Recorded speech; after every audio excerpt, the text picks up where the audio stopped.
Bismillahirrahmanirrahim. Bismillahirrahmanirrahim. Assalamualaikum warahmatullahi wabarakatuh. Alhamdulillah wassalatu wassalamu ala Rasulillah wa ala alihi wa sahbihi wa mawalah wa la hawla wa la quwata illa billahi wa ba'du. Ma'asyiral muslimin yang dimuliakan Allah Subhanahu wa taala. Alhamdulillah, segala puja dan puji hanya milik Allah Subhanahu wa taala. Salat dan juga salam kita hadiahkan kepada Rasul kita Nabi besar Muhammad sallallahu alaihi wa ala alihi wasallam. Sebagai faedah pagi, 4 perkara dari 4 ibadah sebaiknya seorang muslim harus pandai menyembunyikan walaupun kepada keluarganya sendiri, walaupun kepada anak dan istrinya. Sebaiknya jangan pernah mereka tahu. Cukuplah antara kita dengan Allah Subhanahu wa ta'ala. Apa 4 ibadah ini yang kita bisa melakukannya di rumah kita tanpa siapapun yang tahu kecuali Allah Subhanahu wa ta'ala? Ma'asyiral muslimin yang dimuliakan Allah Azza wa Jalla, Imam Al-Hasan Al-Basri rahimahullahu ta'ala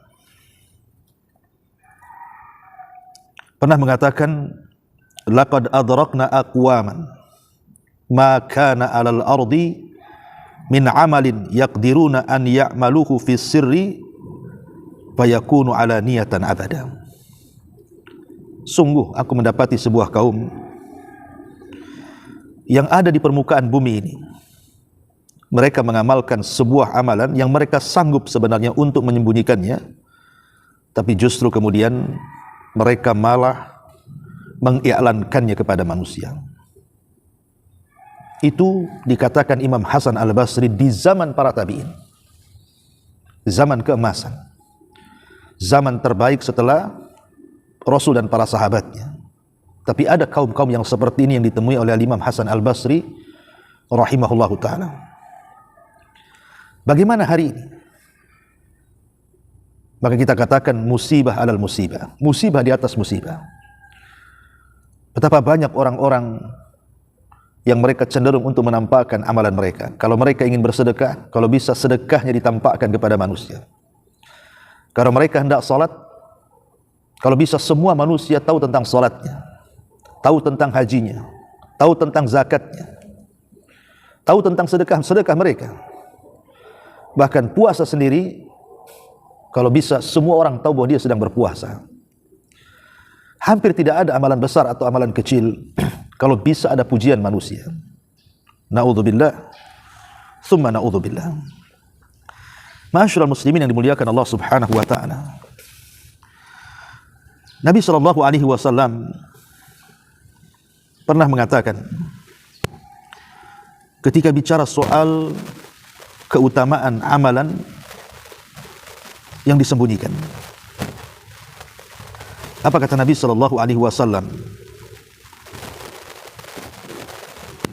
ketika memuji orang-orang yang menyembunyikan amalannya? Innallaha yuhibbul 'abdat taqi al-ghani al-khafi.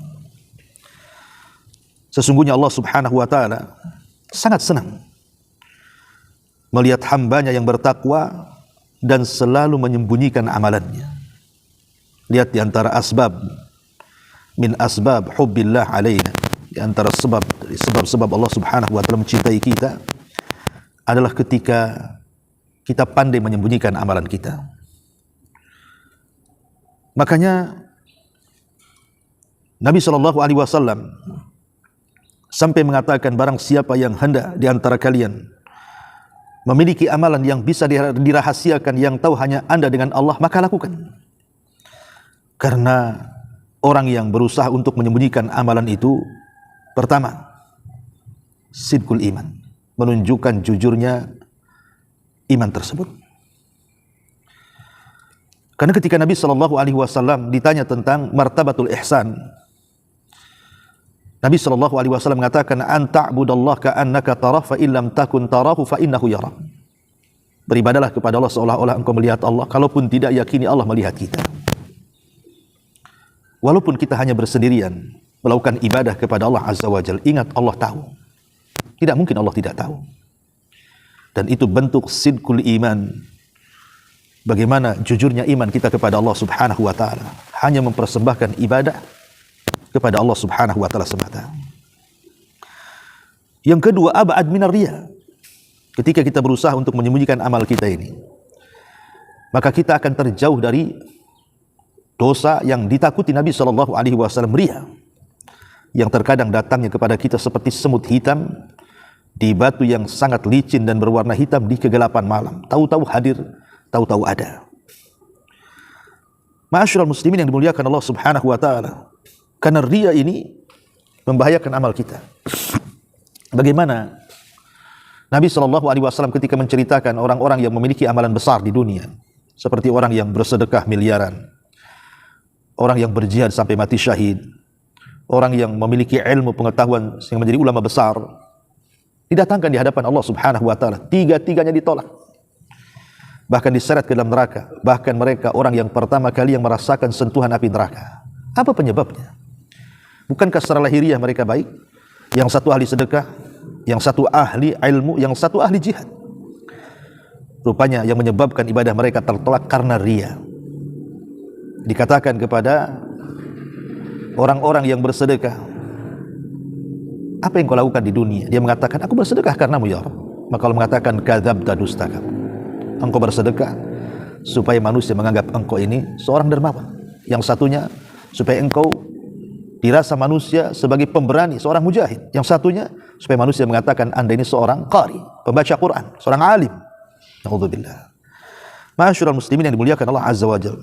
Dan yang ketiga, amal yang disembunyikan itu akan lebih besar pahalanya. Lebih besar pahalanya dibandingkan orang-orang yang menampakkan amalannya. Karena asal dasar amal soleh itu memang disembunyikan. Ada beberapa amal soleh yang memang dianjurkan untuk ditampakkan, tapi kebanyakan asal amal soleh itu harus disembunyikan. Karena itu lebih besar pahalanya, lebih banyak lagi pahalanya di hadapan Allah Subhanahu wa taala. Dan yang keempat, menunjukkan salahul qalbi, baiknya hati, bersihnya hati, dan istiqomahnya hati. Dan dia akan mendapatkan qabul yang baik, penerimaan yang baik di hadapan Allah Subhanahu wa taala. Lalu apa saja 4 amalan ini yang sebaiknya kita sembunyikan? Cukuplah kita dengan Allah yang tahu. Hatta anak-anak kita, istri-istri kita, kalau boleh jangan tahu. Atau kalau anda seorang istri, kalau boleh suami jangan tahu, anak-anak jangan tahu. Cukup anda saja dengan Allah Subhanahu wa taala.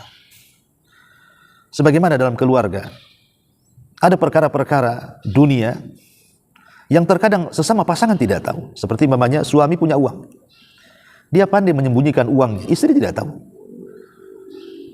Ataupun sebaliknya, istri punya uang, suami tak tahu, pandai menyembunyikan uang. Ataupun mungkin menyembunyikan maksiat-maksiat tertentu dalam keluarga. Seperti sekarang dalam handphone, mungkin suaminya selingkuh, punya nomor telepon khusus yang istri tidak tahu, padahal handphonenya di depan mata. Ataupun sebaliknya, karena pandainya menyembunyikan tersebut, sehingga orang tidak tahu. Kalau masalah-masalah seperti ini kita bisa menyembunyikan. Kenapa dalam masalah ibadah kita tidak bisa menyembunyikan?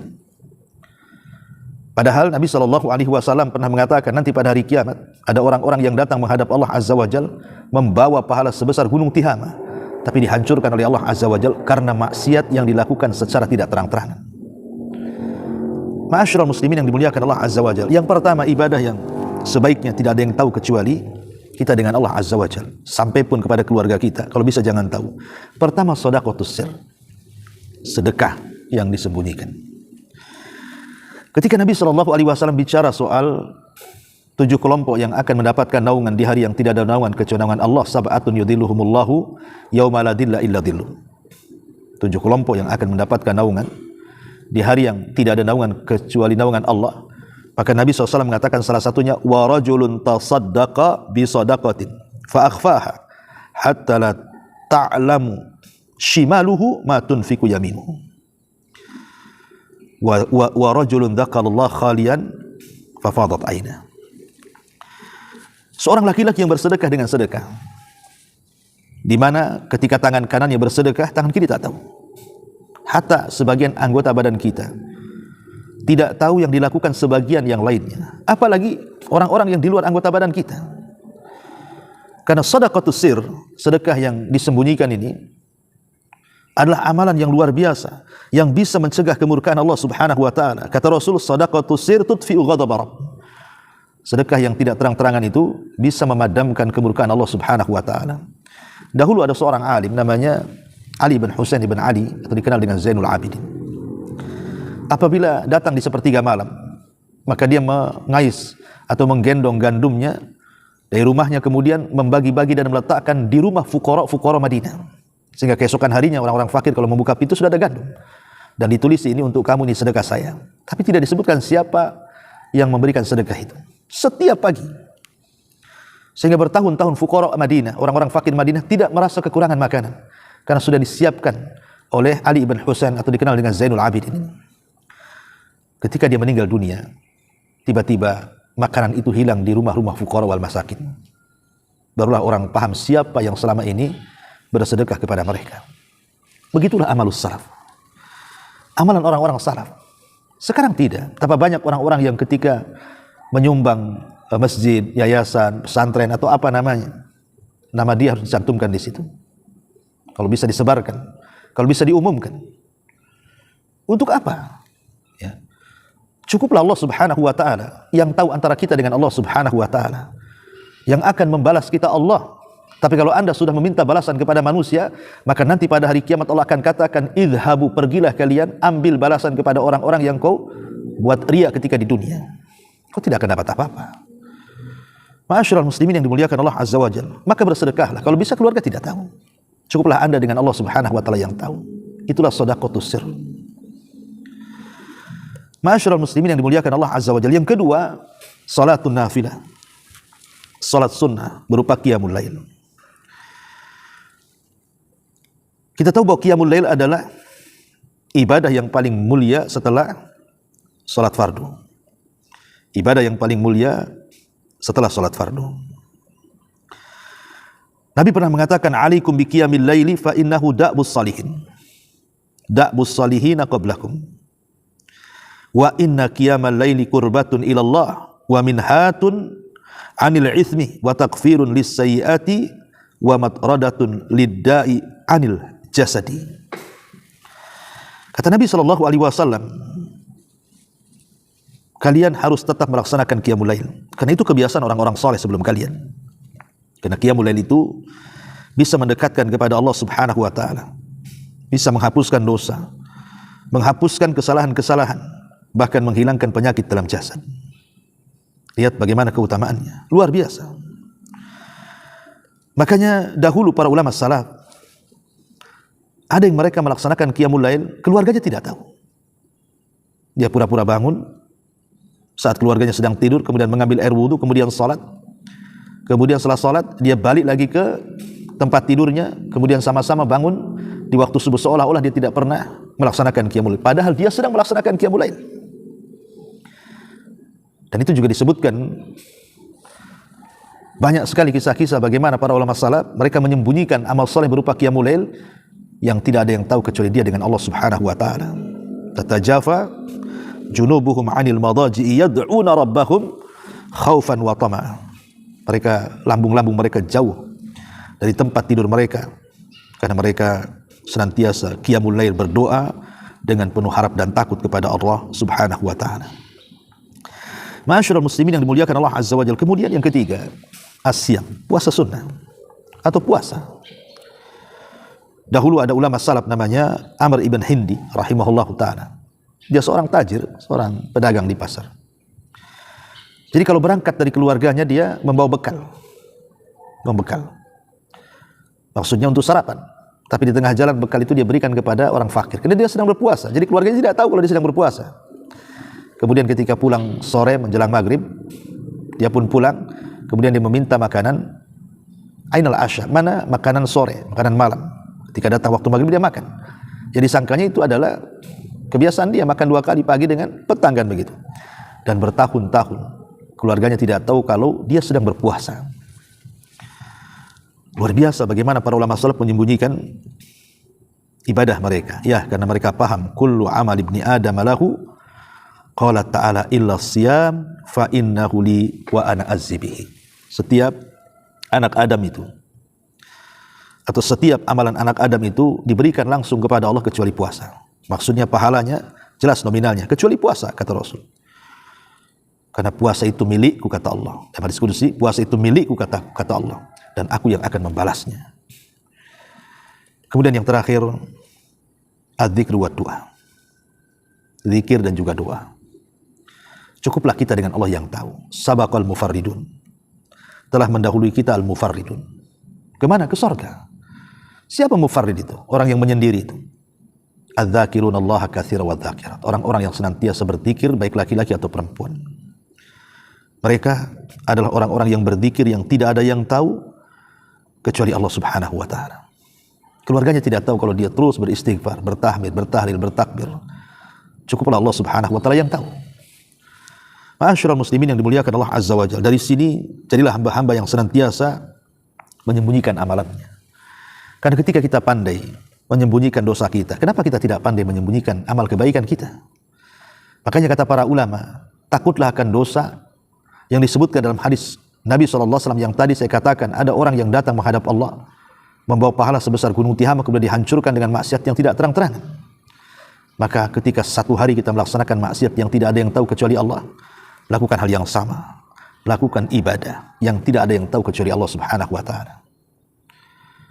Ketika kita memegang handphone hari ini, terkadang kita melihat sesuatu yang tidak boleh dilihat, dan itu tidak ada yang tahu kecuali kita dengan Allah, dan ini dosa yang terselubung. Maka lakukan hal yang sama. Maka lihatlah dalam handphone juga, entah video-video ceramah, murotal, atau menyebarkan dakwah lewat handphone, sehingga balance antara maksiat dan juga amal soleh kita, sehingga pahala yang besar itu tidak gugur gara-gara maksiat yang dilakukan tidak terang-terangan. Ma'asyiral muslimin yang dimuliakan Allah Azza wa Jalla, mudah-mudahan 4 amalan ini menjadi bekal. Dan kalau kita sembunyikan dari orang lain, termasuk keluarga kita, istri kita, anak kita, orang tua kita, maka itu lebih baik. Karena tentu pahalanya akan lebih besar dan akan mendekati keikhlasan dan jauh daripada riya. Mudah-mudahan ada manfaatnya. Subhanakallah bihamdika, asyhadu an la ilaha illa anta astaghfiruka wa atubu ilaik. Subhanakallah bihamdika, asyhadu an la ilaha illa anta astaghfiruka wa atubu ilaik. Allahu ta'ala alam. Assalamualaikum warahmatullahi wabarakatuh.